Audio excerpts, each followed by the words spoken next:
I'm Big Will Levinson, and it's time to talk sports. Well, the Denver Broncos are in the midst of a 3-day mandatory minicamp, a chance for the team to really begin to mesh ahead of a summer break before training camp begins in late July. And good news for Denver, a familiar face was spotted back at practice for the first time this offseason. The team's top weapon, wide receiver Sutton, who's coming off a career-high 10-touchdown season, a year in which he led the team with 776 receiving yards. And even as Sutton searches for a new deal, he knows that he wants to be a Denver Bronco long-term. Where I want to be, this is home. This is where I want to, go hoist the Lombardi Trophy. This is the place where I want to be able to retire. Once my career is done, that I can, hopefully be able to have a bid at the, Bronco Ring of Honor. But, those are all things that, have to be earned, and hopefully I'm able to have the time to be able to, continue to showcase that capable of being in that caliber of people.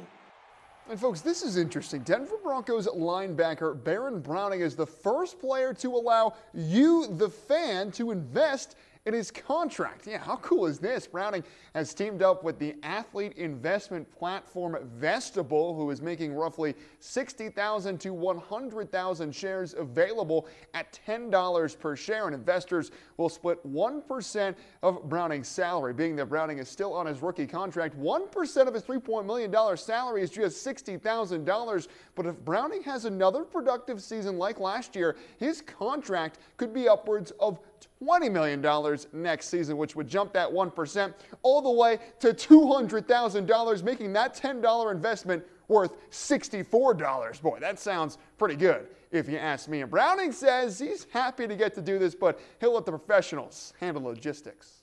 Being able to gap the bridge between the fans and myself, and Vestable brought the opportunity to my agent, so it was something I was interested in. I thought it was pretty cool, so it's something I want to be a part of.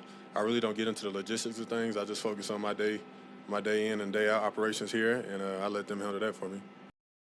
And the GJ Jackalopes are back at it for Game 2 against the Hawks, and they lost a close, low-scoring affair up in Boise, despite some very solid pitching for GJ. But, they just could not get anything going at the plate. Just 3 total hits on the night for the Lopes as they fall to 5-15 on the year. And in the Game 3 of the NBA Finals, the Boston Celtics march into Dallas and pick up a humongous win over the Mavericks. 106-99 is the final as Boston takes a gigantic 3-0 lead and are now just one win away from an NBA championship. And of course, no one has ever come back from down 3-0 in a series in NBA playoff history. But that's all my time for sports.